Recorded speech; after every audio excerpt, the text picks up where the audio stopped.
We've lined up the top stars from Hollywood and from all over the world to entertain you on a giant screen with the few colorful motion pictures you've been hearing about and reading It's about. showtime, folks. Enjoy the show. We're delighted to have you with us. They're driving theater. You'll find something to please you to add to your evening's enjoyment. Is pleased to bring you our feature presentation.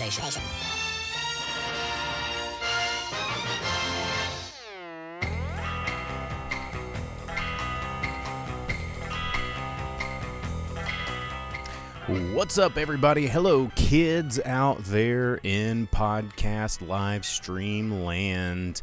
It is I, your host, Bo, the boom operator, and welcome to the drive-in speaker box. That's right.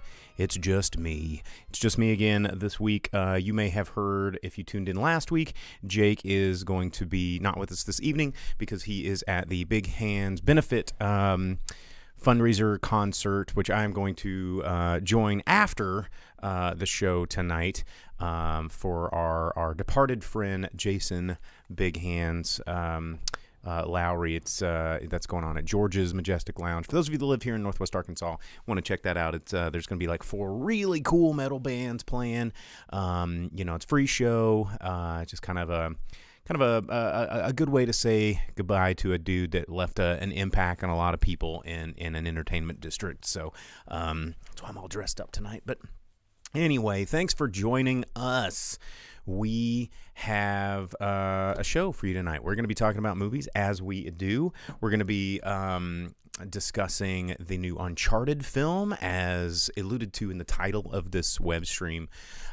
So stick around for that. And later in the program, we're going to be talking about news. We're going to be talking about all this kind of fun things. So thanks for joining us. If you are listening to the podcast version of this, wherever you subscribe to podcast, be it Spotify, Tuned In, Apple Podcasts, Google Podcasts, whatever. I don't know. There's a million of them out there. You'll notice last week's episode was not on there because we had some audio difficulties in the recording process, which I think I have squashed this week. So it sounded it sounded like everybody else's podcast, like shit. And, I have a high bar of quality for you guys. So I want to try and remaster that and before I put it back up into the listen-o-sphere or whatever you want to call it. So that is why last week's episode is not available for audio download only, but it is out there on your other streaming platforms, Facebook, Twitch, and YouTube Live, where you can join us every Monday night Central Standard Time at 8 p.m. There you go. All right. That's that. Now that's all out of the way. Shout outs to everybody already in the chat. We got Vince over on Twitch. We got Sam over on Facebook. Our tried and true loyalists of the drive-in speaker box. Thanks, guys, for tuning in. But let's get into some news, man. There's been some things that have happened, a lot of trailers, a lot of just like teasers. 'Tis the season. January, February are notoriously slow in terms of movie releases, but they like to start hinting about all the stuff that's going to be coming up after we get done with the winter, and there's the pause, and then we're moving into spring and summer blockbuster season, and a lot of stuff going on. There was a trailer that I noticed. Actually, I haven't made myself a beverage yet. But before we get into this, I came across something, and I try to stay up on the news, and I saw this. Here we go. Where is it? Where's my camera? Right here. I'll put it right next to my face. It's called Coke Zero Starlight Limited Edition. I don't know. I was reading it's like a new Coke Zero flavor, but it's not like vanilla or orange or cherry or doo-doo or whatever. It's Starlight. I don't understand what Starlight is supposed to taste like, but I bought some. I haven't tried it, and I figured we would do it right now. We would do it together. So I just cracked it open. Limited edition, Coca-Cola Creations. Oh my. That's weird. What color is this? Oh, wow. That's not at all what I thought a Coca-Cola would look like. It's kind of rosy in a way. It's weird. What's up, Aaron? Yeah, I'm not quite sure. It kind of tastes like cotton candy. to be honest. Vince says the Starlight flavor has, quote, notes reminiscent of stargazing around a campfire, as well as a cooling sensation that evokes feeling of a cold journey into space, the company said in a statement. That is the biggest snake oil sales pitch I think I've ever heard. It tastes like straight up carnival cotton candy. That's what it tastes like. So, of course, we need to put some rum in it. There we go. Just a little bit of that. And we'll fix this right up. And by a little bit, I meant, more than you probably should. And we'll ASMR this thing for you. And we'll get rid of that. All right. Okay, let's start the show. Here we go. Let's double check my work. That is within acceptable tolerance, and I will finish it. Okay, so teasers, news stuff, things happening. I didn't talk about this last week because we had just missed this little bit of news, but Chip and Dale Rescue Rangers, for those of you that grew up in the 90s or had some bit of childhood in the 90s, you may remember Chip and Dale, Rescue Rangers, Chip and Dale, do nobody's ever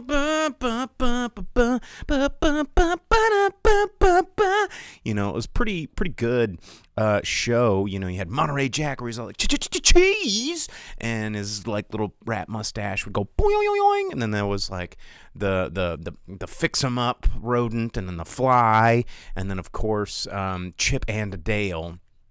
And Chip and Dale, iconic Disney characters, made iconic in a different way with Rescue Rangers because they actually, had a more separate personality. I mean, you go back into the classic, pantheon of Disney cartoons, and, they were always like, and like making fun of things and like giving Mickey a hard time and getting in the Christmas tree and, making Pluto become a bad dog. And, the thing that you could really tell the difference is because Chip had the black nose, Dale had the black nose, and Chip had the big red nose and the buck teeth. And one was the straight man, one was the pratfall, and it was a classic tale of friendship and camaraderie. And I don't know if this new trailer is gonna be something that I want to see.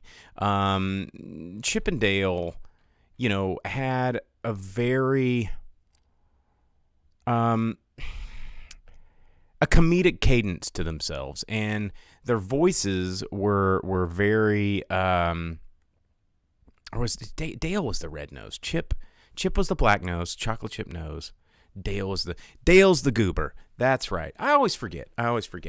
And what Disney is doing here, and I get what they're trying to tiptoe around the fact that they're actually doing this by going, well, it's meta because we're gonna make fun of animation, and we're gonna make fun of, it's gonna be like a little bit Roger Rabbit, a little bit CGI, a little bit hand drawn, a little bit live action. We're gonna break the wall, and then we're gonna make fun of old CGI in the process, so that if this movie gets dated down the future, then we can all look back and go, haha, well, they knew it, so blah.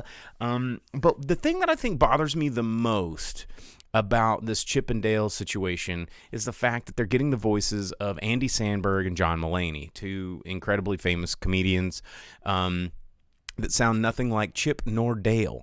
And this is a problem, as a guy that, grew up as an aspiring voice actor. I always wanted to go into voice acting. It was a dream that has since fallen and died, and the closest I get is talking to you guys in voices on my podcast every week, with not getting paid for it. So my problem, this has been a systemic problem in the voice acting community for years and years and years and years, and it's not getting any better. And it's where Andy Samberg and John Mulaney are not playing the characters of Chip and Dale. Disney Animation Studios is animating Chip and Dale to play the characters of Andy Samberg and John Mulaney. There is a difference. They are selling the celebrity of Andy Samberg and John Mulaney because everybody's like, I know those guys. They're real funny, man. that Andy Samberg, you seen him on them, he's on a boat. Oh, golly, he just tears me up. And, you know, and they're like, oh, I saw the John Mulaney on the Netflix. He just knows how to call it. You know what I'm saying, dude? I'll go see these guys if they're chipmunks, whatever, man, make it funny. And you're not, you know, and just like they have, there was a character in the trailer that was Seth Rogen, and it wasn't like Seth Rogen playing a character. It was a CGI creation that was a character that was playing Seth Rogen. And that is not how we create engaging CGI characters that grip a generation and shape young minds and old minds and become a part of cultural zeitgeist and all of this kind of stuff. Because celebrity is temporary, right? And you know, it's like, oh man, I mean, like Indiana Jones. We have talked about this before. Indiana Jones is an amazing character brought to life by Harrison Ford. Harrison Ford kind of never was able to live down the character of Indiana Jones because the Indiana Jones, like, they just kept wanting to cast Indiana Jones because he made Indiana Jones, right? But you can't recast Indiana Jones because it's not the same. There's a magic there where an actor plays a character and it transcends everything. You know, you go back and you recast it with another person, and or like Han Solo. That movie didn't do well because they're like, I guess I get it, but it's not Han Solo. It's not the character that was played, and we forget that Harrison Ford wasn't a big celebrity when he was Han Solo. He was a veritable nobody back then, but he made the character. And when we're trying to plug in these mega celebs into these established characters, granted, we don't know the celebrities that voiced, you know, these characters because they weren't celebrities. They were voice actors, hardworking voice actors. And Chip and Dale are celebrities, right? And now we're just getting this too mismatched of like which celebrity is stronger. And right now it's going to be Andy Samberg and John Mulaney. And as Vince says, it limits the imagination. We can't get lost in these characters because we're not thinking of them as characters. We're thinking of them as people that we know, that are celebrities that we like. And that takes away from everything that makes characters like Chip and Dale Rescue Rangers cool, that made Who Framed Roger Rabbit so great, that makes these things last farther than their box office like a stint. And I don't know why studios can't figure this out, you know? I mean, I guess I can, because I mean, we're looking at the Sonic. That's the next piece of news I was going to tell you, is that Sonic 3, you know, the Sonic and Knuckles game is already greenlit. Already. Paramount's like, nope. Early announcement. I know Sonic and the Hedgehog 2 isn't out until April, but we're letting you know right now we are announcing Sonic 3, and we're getting an interconnected Knuckles spinoff, just like Sonic 3, because they had the cartridge that you plugged into Knuckles. I don't know if this is meta, and I hope someone thought of this, but whatever. But they're already like going, okay, we're going to do a Knuckles spinoff on Paramount Plus because we need content, so we're going to get the Sonic verse. And it's like, it wasn't that good of a movie. It was a passable movie. But because we gave it a little bit of money and we thought it was funny online, it's getting overwhelming and insane and fast tracked and stupid. And, you know, like, just can we wait a second? Kind of like the new Texas Chainsaw Massacre. Texas Chainsaw Massacre, not a movie I'm going to spend a lot of time talking about tonight, but a movie that I warned you about. Everyone's like, you think it's going to be good? Hell no, I don't think it's going to be good. I think it's going to be pandering. I think you're all going to watch it on streaming. It's not going to make any money because it's all subscription-based service, but it's going to be basically a bait at Halloween Kills, just like the trailer looked like, and I was right. It's just a bunch of gore porn and very little story, very little social commentary. The social commentary that it has is so heavy-handed and boring. You know, there is no subtext. And I challenge Hollywood to let us figure out subtext. I feel like the internet machine is smart enough to decipher subtext, and without like breaking the fourth wall and going, we're gentrifying zillennials, and we're here in this Texas town to see what's going on, as a geriatric, Leatherface who somehow at age 85 can move as fast and as dangerous as, a 20-something with a cell phone. And I don't know. I don't know what we're doing anymore. Why are we even here? What is life? What is life? What are we doing? Why? Why ask why? Try Bud Dry. Is that still a thing? Bud Dry? I don't know. Chippendales Rescue Rangers. I don't like the trailer. I don't like it. I do, however, I like the mix of hand-drawn animation with the CGI animation with the live action. I think that's kind of a cool concept. I don't like the delivery of it. And some of the hand-drawn animation just looks real bad. Like, it's still that sort of, we did this on a computer because we can't afford to pay people to pick up pencils anymore because it's incredibly laborious and expensive, and nobody does it anymore, and we're especially not doing it at Disney. Ugh. Jacqueline says, nice haircut. Thank you, Jacqueline. I just got it cut this afternoon. Blake says, did I miss the new Jurassic Park trailer convo? Yes, we talked about it yesterday. I'll give you the Cliff Notes version. And the Cliff Notes version is the pandering has come full circle. It's, they tried to do something new.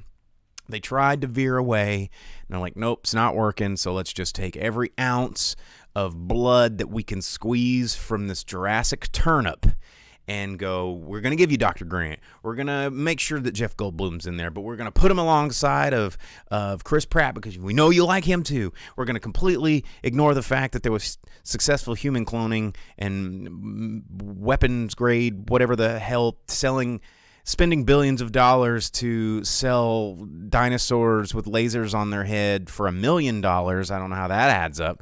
But the last movie was so absolute dumpster fire, out of control, that they're like, how do we salvage this? And they go, well, let's put everything that we know people are going to pay to go see. And that's the trick. That's the trick. And, shout outs to Blake. This guy is a producer himself. He runs Rock Hill Studios right here in Northwest Arkansas. Shout outs to my friends over at Rock Hill. And, it's this formula of like, oh gosh. And I get it. Movies are expensive.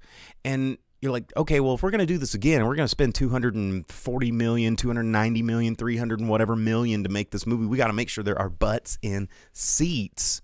So we gotta get Dr. Grant in there. We gotta get the Goldblum in there. We gotta get Ellie in there. We gotta get, where's Timmy? Can we just dig up Timmy and give him some reason to go back? Like, that's the other implausible thing is if me, Bo, the boom operator, was like, welcome to Jurassic Park, and I'm like, and I experienced like all the calamity that was holding on to my butts, and arms falling off and getting electrocuted, and then watching a dude get his head bit off in the toilet, and then I'm just like, Nubla can suck it, y'all. I am out. Peace. And then I existed in the same world where they're like, well, let's bring one to New York, and it's like, we're in New York. Wow. Blah, blah, blah, blah. Let's get out of here. Oh, my gosh. Did you see that? I remember Nublar? I was there, dude. Idiots. Why'd they bring that to New York? You think the last freaking place my character would be is back on that island? No. No way. Ever. No way. And so that to me, because, one of my rules of the drive-in speaker box is obey and follow the rules of the universe of which you create to make a long-lasting, impactful narrative. No person in their right mind would be like, you know what? Let's go back, man. Let's go back. Because me, the scientist with no real training of how to defend myself against, I don't know, a 4-story tall predator that's bent on killing, which I've witnessed firsthand and only managed to escape with just a scant of my life intact. let's go check it out, because maybe that dino DNA needs talking about a little bit more. Get out of here with this shit. It's so improbable, and they're only putting it together because of money. And I'm going to go see it anyway, because as I think it was Sam sent me a message outside of the show once about how he's getting tired of movies where he feels like he has to see them, right? And, that's an interesting phrase. It's an interesting turn of or a play of word, or whatever word choice that you would say, because that's the formula right now, I feel like, for theatrical releases in Hollywood, is that it's not about making movies that we think people are going to enjoy. It's making movies we know you're going to pay for. And as Vince says, experience movies, I don't even think it's that. I don't think it's about the experience. I think it's about the social pressure of being the last one to see it, like being the last one to know. It's like, oh my God, it's been so hyped. It's been so talked about. It's the Batman. It's, a Jurassic World, or it's the Sonic movie everybody's been talking about online. No one had to go see Sonic, but it got so talked about online. We're like, well, I got to go see this dumpster fire. And everybody did. And Blake says, exactly, they know we will go see it, but is it changing? I don't think it's changing at all. I think it's getting worse. And, the past couple of weekends in the box office were really interesting. We're going to talk about the box office at the end of the show again, as we usually do. Have been interesting because, Uncharted is topping the box office right now, and Uncharted is not, a movie we've all seen. It is based off of a successful property, though, which is a little strange. It's a successful property in the sense it's a video game, but it's an IP. It's all IPs now, and that's where it gets really, really interesting and strange, because I've met some of these producer types. I've met some of these investor types. They want their ROI. They want the surefire easy bet, right? They want the I'm going to get this right now, and we'll move on to the next one. But I just challenge some of these big studio producers to they don't want to put the work in, because it is work to get people excited about something new. And more often than not, that kind of has fallen flat because we're to blame. You can't put all the blame on the studios. They're just following, again, what I say all the time on the show is our dollar. We vote with our dollar. And if we're not going to the theaters to see anything but these, we're required to watch this movies, then they're not going to make anything but that. No one's, the sleeper hit, Parasite was so weird because, Hollywood's well, how do we make another Parasite? Because they didn't. It wasn't Hollywood that did it. Thanks, Furious Apology, for the sub over on Twitch. Boom, I dig it. How do you do that? How do you capture that? And they're kind of waiting for other people to do it. And now with all the streaming services, and then COVID certainly didn't help, especially not with theatrical releases. And then it opened up a whole nother can of worms of just streaming and who gets paid and who doesn't get paid and how those deals work and how percentage point works on the back end and all that kind of fun, stuff that me and Blake could talk about and geek out for hours. But it's just a very weird world. And Blake says, I do too. I think studios took advantage of COVID. Take it away, it becomes valuable. Yes, studios totally took advantage of COVID. And they took advantage of just production in general.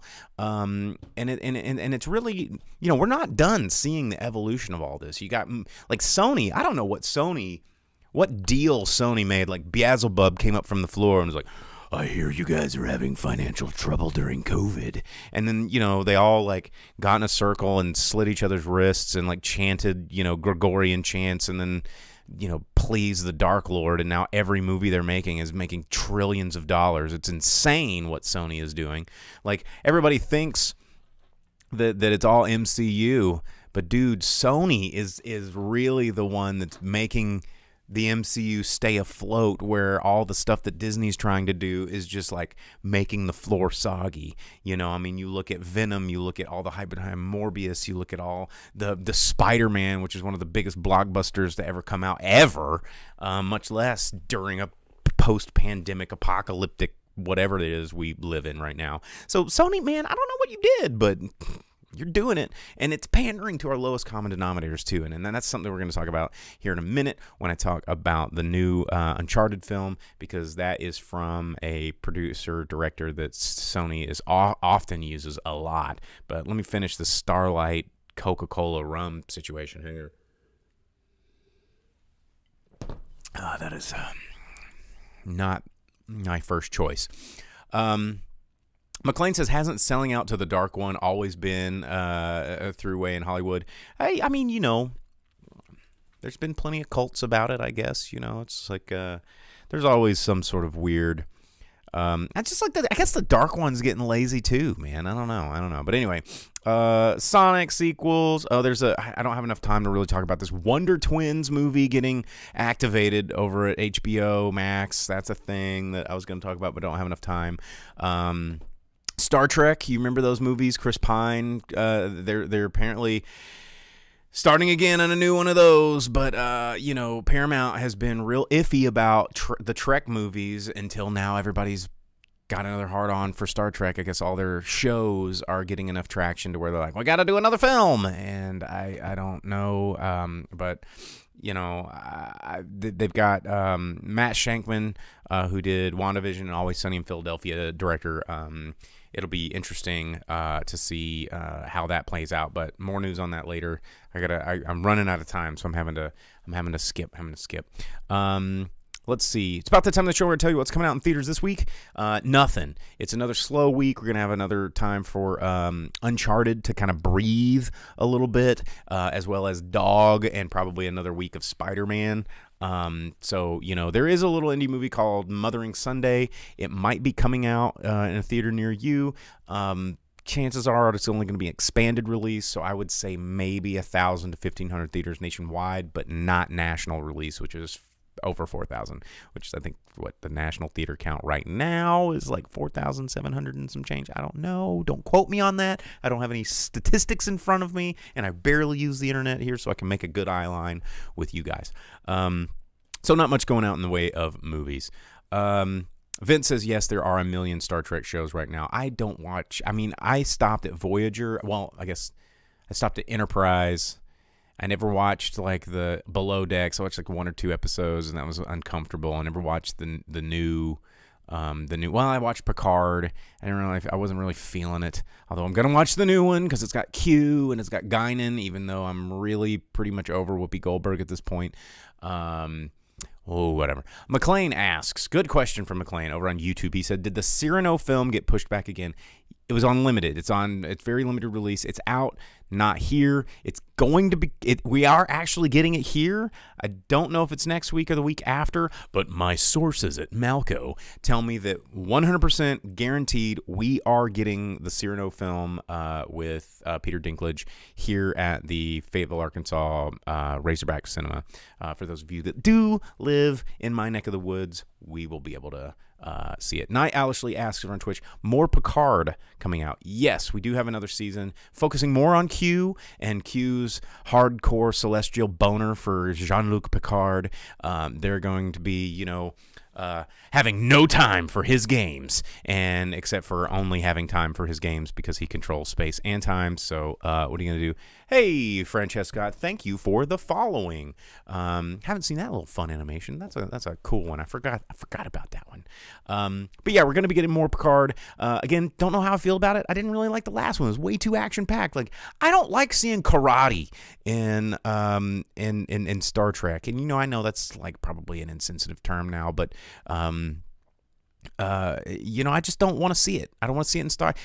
Set your phasers to boring, like, please. Like, I want to discuss the aliens. I don't want to, I tune into Star Wars to see sword fights and Western pistol operas. Like, that's why I go to Star Wars. It's just brainless space Western. But I tune into Trek to think about aliens, man. And Picard did no thinking at all. They're like, remember Borgs, remember Data, remember Riker, remember all these guys, remember how Picard liked wine, you remember how he did that thing and everybody was mad at him, you remember Romulans and how they're sneaky, you remember. I'm like, that was Picard, man. And I wasn't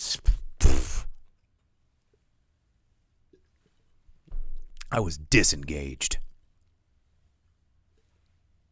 Thank God I just choked the rest of that Coca-Cola Starlight.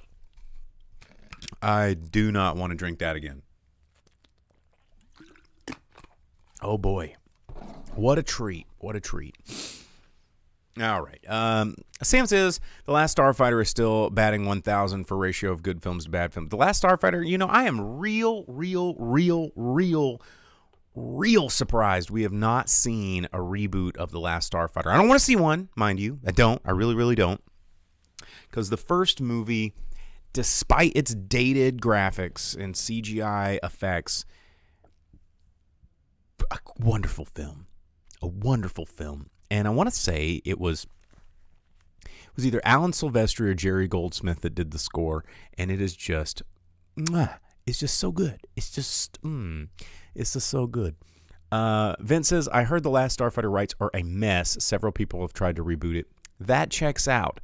Because distribution rights, somebody owns the rights. It's kind of like Evil Dead 2 for a long time had some weird Italian company or something owned the rights for Evil Dead 2, and that's why you could never get a VHS or a DVD copy for a really long time. And if you could, eventually when the DVD copy came out, it looked nothing like the other, the Evil Dead 1 or the Army of Darkness, which is also a separate distribution company altogether. The Evil Dead franchise rights are all over the place, which is stupid. That's why in the Ash versus Evil Dead series, they never mention anything that happened in Army of Darkness because that's still owned by a different production company and distribution studio, or production studio distribution company, as the original Evil Dead movie. And it's just this convoluted layer of insanity that nobody owns.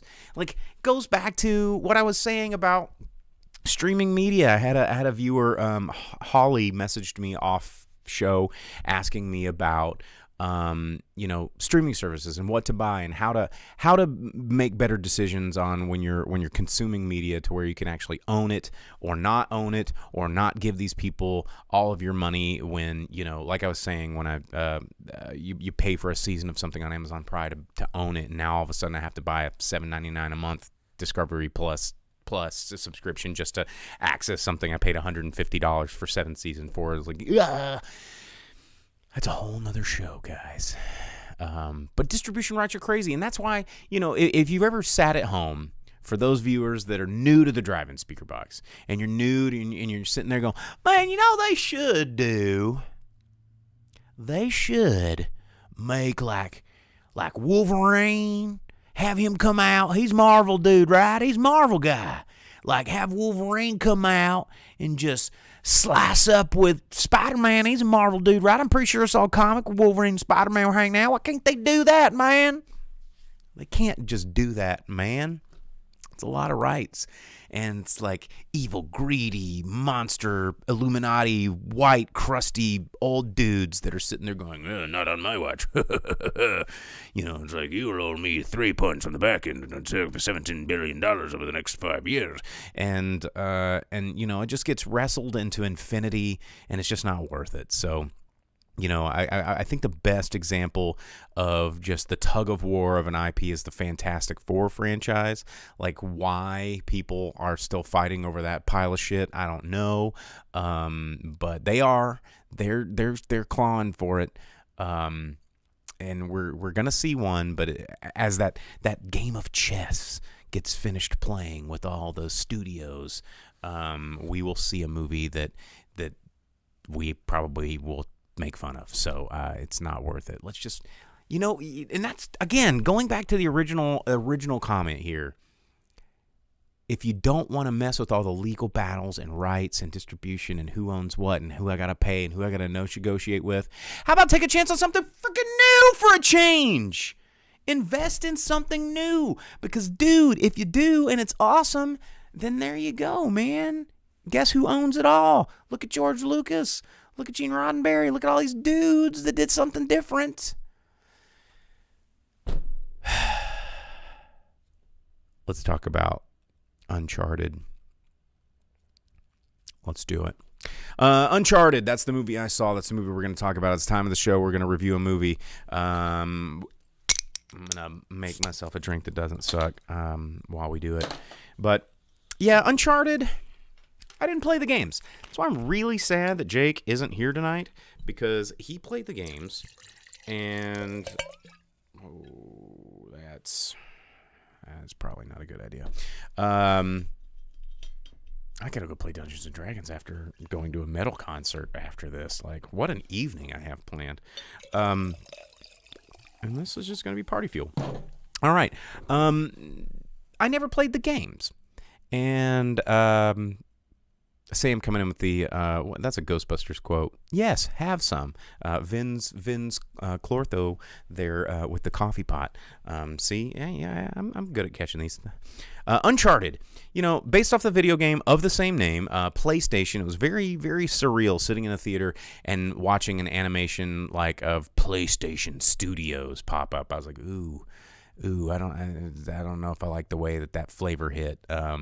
But it's directed by Ruben Fleischer, and Ruben Fleischer, Ruben Fleischer, this guy, I'm pretty sure they're gonna let him do absolutely anything that he wants to do, especially now that this movie's actually performing well in the box office, because he did Zombieland and he did Venom, and I mean, that's his really big claim to fame. Most of the stuff is all just short run things, but the time that he dabbles into film, dude, he's been kind of knocking it out of the park. And so, and the caveat, there's an asterisk I'm gonna put there when I say knocking out of the park. This movie is not a great movie. I'm gonna just put it out there. Not a great movie. It is a movie. It is a movie that taps on a lot of unmistakably attractive qualities that movies have that they have forgotten about, but then kind of pushes the pedal to the metal to a point where it screws it all up all over again. And Uncharted, I didn't play the games. Jake played the games. Jake's not here. I can't really do the side-by-side comparison, but I have consulted with some of my nerd friends that play the video games, and they have said that this movie looks like it borrows from 3 out of the 4 games. So, this is something that Jake and I have talked about a couple of times. It's like, why, if these games are so good already, not just make the game a movie, right? Because, I'm not going to play the game. I don't have that kind of patience. I have a life to live. And I'm not a nerd like Jake, who's not here to defend himself. And if you're taking all the best parts of successful 3 games to make 1 movie, which albeit was a little bit long, it could have the runtime could have been knocked down by maybe 20 minutes. What's left? What's left to do? And you assemble a cast. They're checking the boxes of just a who's who of unarguably fun people to watch. You got Mark Wahlberg, which I just wish that my goal, my fitness goal for age 50 is to still look as good as Mark Wahlberg. When I was in my mid-20s, some people said I looked like Mark Wahlberg, and I took that as an extreme compliment. I don't look anything like that now because I'm like 20 pounds heavier. And I'm not a Bostonian. What? No. Marky Mark, he's pushing 50 if he's not already 50. He's up there. Born in 1971. There you go, Mark Wahlberg.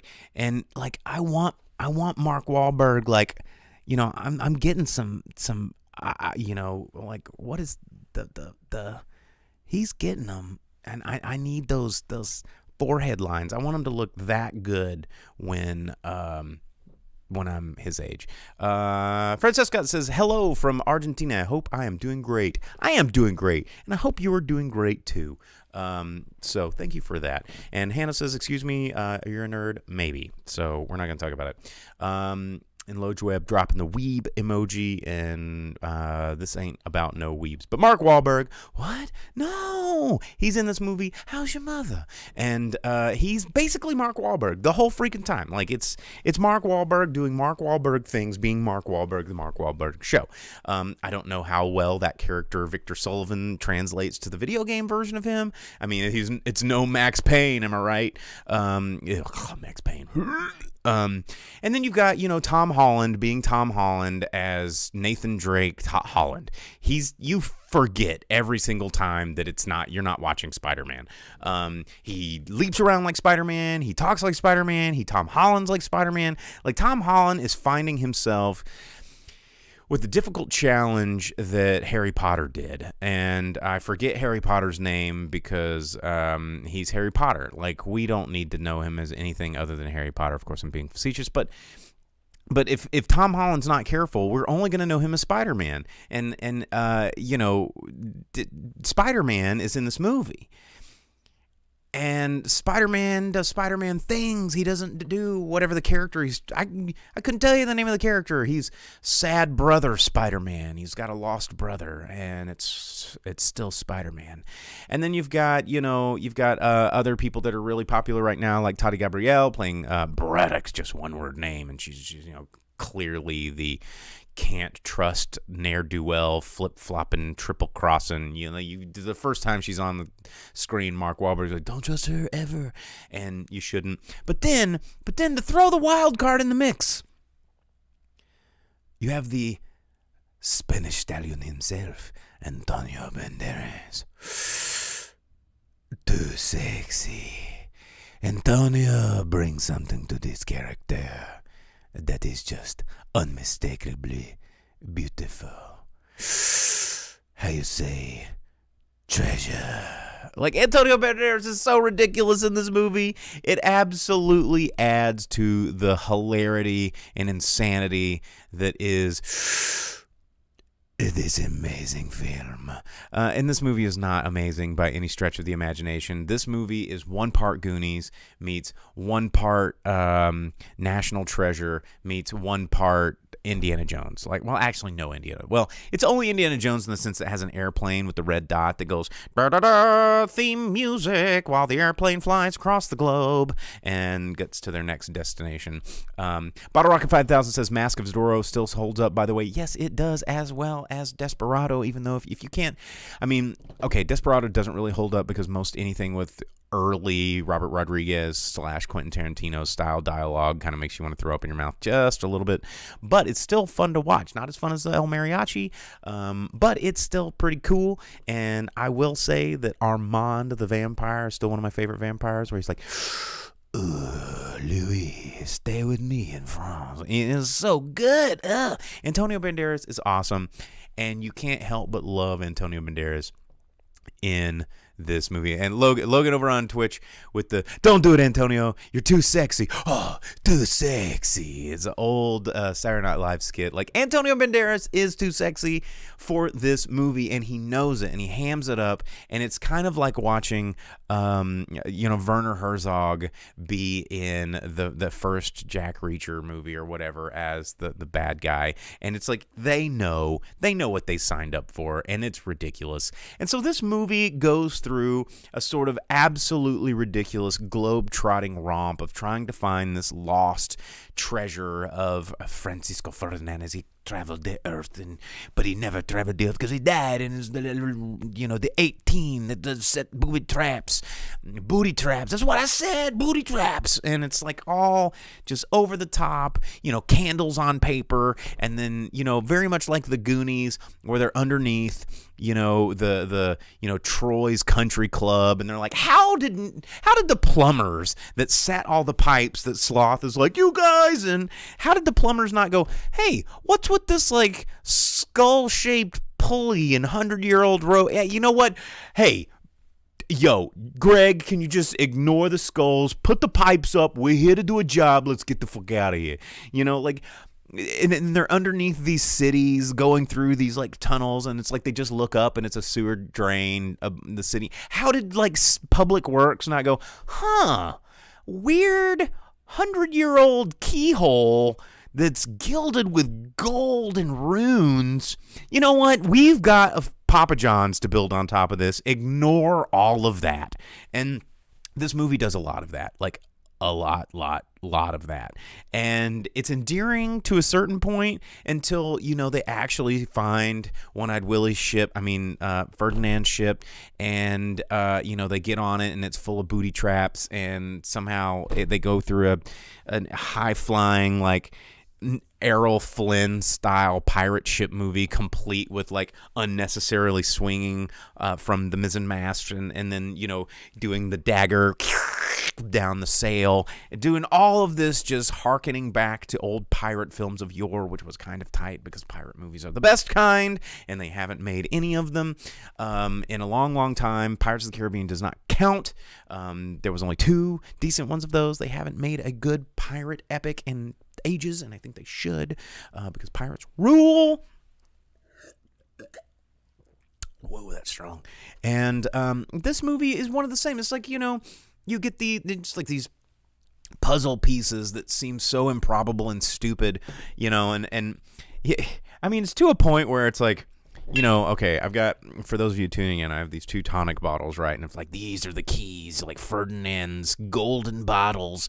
And they're like, oh, if we just set them together and put them in, and they're not like intricate objects. Like you could stick your thumb or, I don't know, a rusty like crowbar into some of these things and like twist it, and it's like, oh, do, and you've unlocked the treasure. Like, why did nobody try that? Like, you could literally unlock it with your fist. Like, this is ridiculous. I don't know. Lojweb said they had RFI chips in them. Yeah. The Ferdinand was like clever enough to invent RFID technology in 1658 or whatever, and put it in these golden crosses.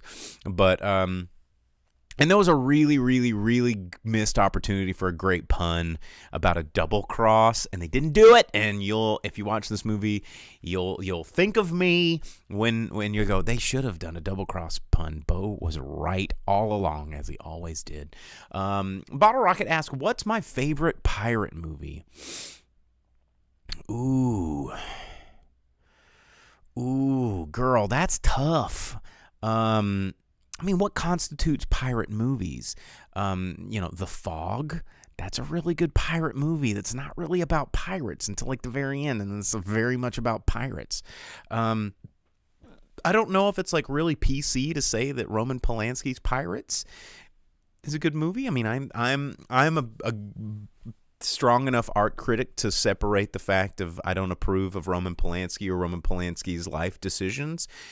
But I do like Roman Polanski's Pirates. I thought that's pretty good. Old Errol Flynn movies are fun, but they're a bit dated.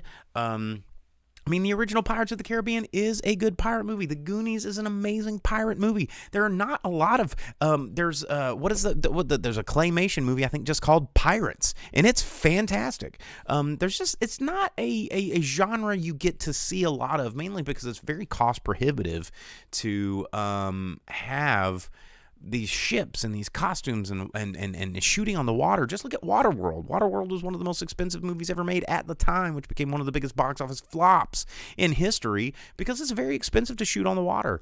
Vince says maybe a stretch, but Princess Bride, maybe because of Dread Pirate Roberts. But again, not a lot of piracy in these. But, there's not a whole lot that...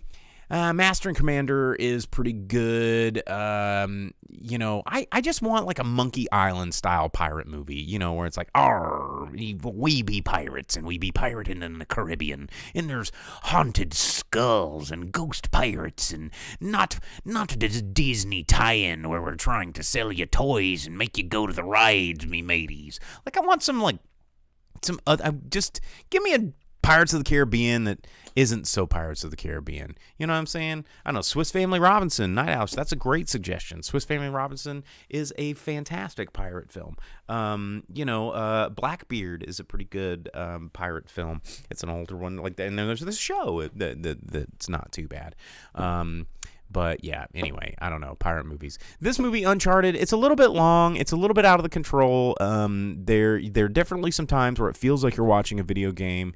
There are a lot of physics errors, continuity errors abound in this movie. If you are a guy or a girl or a human or a person or an alien or whatever it is you are that likes to look for continuity errors, you are going to love looking for them here. There are things where necklaces disappear, where, holding things changes, drink colors change, clothing is wet, now dry. Like, it is a very rushed movie. They didn't actually spend a whole lot on this movie, despite its big blockbuster veneer, I guess is the word. Captain Phillips. Okay. Topic change. Furious Apology says there were some space pirates there. You just made me remember one of my favorite pirate movies, Ice Pirates. If you've not seen Ice Pirates, do yourself a favor. That is a fun one. Make sure you have alcohol and make sure you have friends. That is a fun movie to watch. Ice Pirates. Damn, I forgot about that one. That's a good one. Hooks is a pretty good a good one. Yeah, Pirates. That's a tale for another time. But Uncharted, you can go check it out. It's doing well. It's scratching that itch. Like I was talking about. Yeah, Treasure Planet's another good one. That counts as a pirate movie, but it's basically another tale of Treasure Island. But in space, which is it's pretty good. But okay, so Vince says he finds it funny that this movie on Rotten Tomatoes got 40%, critics 90% audience. This movie is just it's a popcorn movie. It is a popcorn movie that's, as I was saying in last week's show, looking forward to this one, the adventure genre is one that I really like adventure movies, but they're so often done poorly and so rarely done. One of my favorite adventure movies is The Mummy. That movie is just unarguably fun. You got Brendan Fraser with the dual pistols, just like the Uncharted guy Spiderman is wearing, and you're just like, oh yeah, I remember Brendan Fraser in The Mummy. I remember Imhotep. I remember Treasure. I remember one-liners. I remember Rachel Weisz looking awesome and being smart and cool and strong. And I remember all of that stuff and how amazing and cool and how Egypt was in it. And everybody likes Egypt, and it's pyramids and mystery and curses. Hell yeah, sign me up. And Indiana Jones, everybody loves that shit. This movie is trying to tick all those boxes because not a lot of people, Sahara is even a pretty good fun adventure movie, and it's not even full of magic. But this movie, oh God, what is that show on Netflix? It's like the Abercrombie and Fitch commercial where they're looking for gold. Somebody, it's like the Docs or the Goon Bond Docs or somebody in the comments is gonna go, how did you not know it was this? But it's the Outer Banks. Thank you, Logan. Outer Banks, the Abercrombie and Fitch show. The one of the kids from Outer Banks is in this movie. Because Outer Banks again, is one of those tacky sort of okay, there's a treasure map, and the thing about treasure maps, the thing about adventure movies and things like this that are so fun, which Uncharted starts to deviate from the formula, is there's always the sense of maybe, just maybe, this could happen to me. We could find the treasure. It's out there. There's somebody out there doing this. It's just plausible enough that this could happen. Kind of like Harry Potter, But when you start flying dumb-ass pirate ships from helicopters and a Fast and Furious style insanity trek around whatever island chain in the Philippines they were at, it's like, get out of here with this crap. It's what made National Treasure fun. Until you started to get out of there, it was crap. You gotta make it somewhat believable to where if you were just pull up the sewer grate next to the Papa John's in Rome and then fall down in there and stick 2 tonic bottles in the hole and twist, and all of a sudden you're on the path of One-Eyed Willie's treasure. But all that goes away the moment you ride up in Hollywood's bucket. That's Uncharted. I mean, it's fun. It's fun. And it has Antonio Banderas. It's so sexy. It's too good. And I don't want to spoil anything about that, but there's some ridiculous scenes, ridiculous deaths, ridiculous stunts, so many ridiculous things. And as Logan points out on Twitch, there are no flying ships in the games. So I don't know. They're just like, how do they go? They've already set it up. There's like 2. Like, I just sat in the credits because I like reading the credits, but there was 2 end credit little snippets setting it up for like a next one. And, they're going to have to do a next one now. And they're gonna, because it made money. It had an amazing opening, considering its budget was just, I don't even think it was a $200 million budget. And it opened with $51 million at the box office just domestically. So, it's going to be making some more movies, some sequels. So there's that. So with that said, Uncharted in theaters right now. You can watch Spiderman doing Brendan Fraser and the Mummy things with Mark Wahlberg there to support, to go, how's your mother? And then Antonio Banderas being too sexy. Antonio Banderas.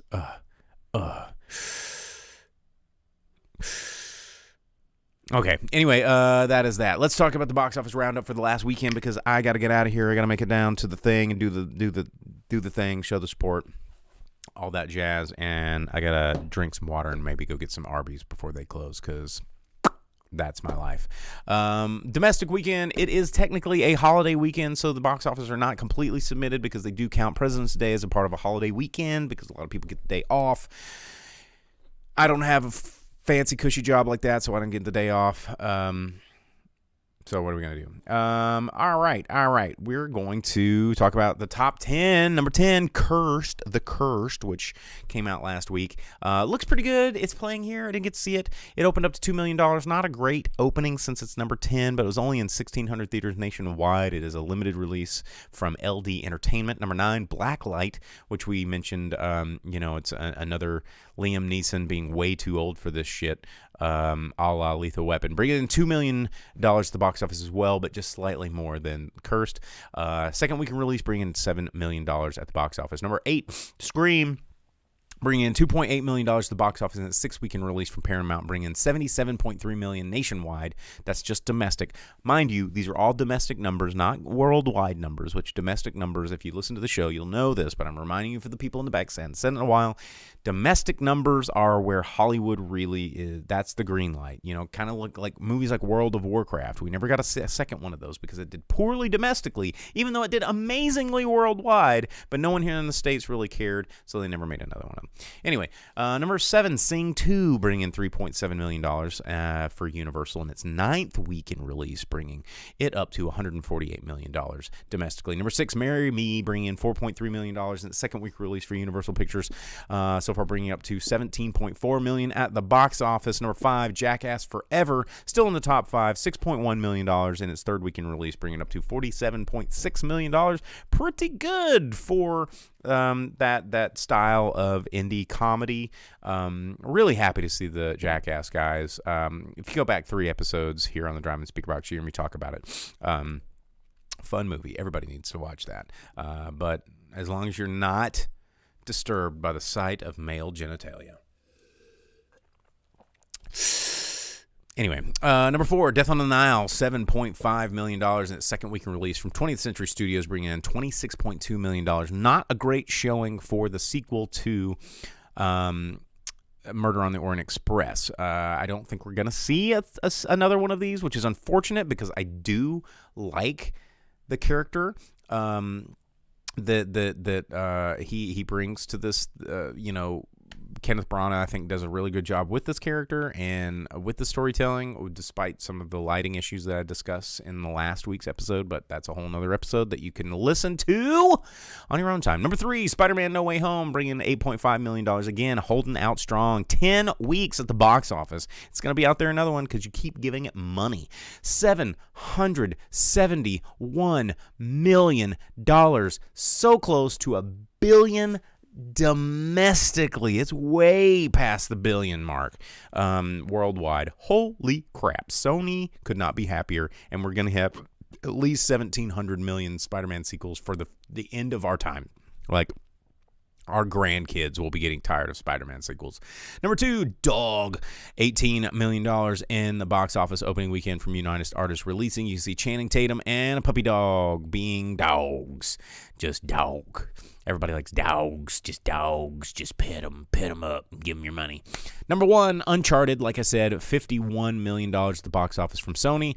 A great opening for this film.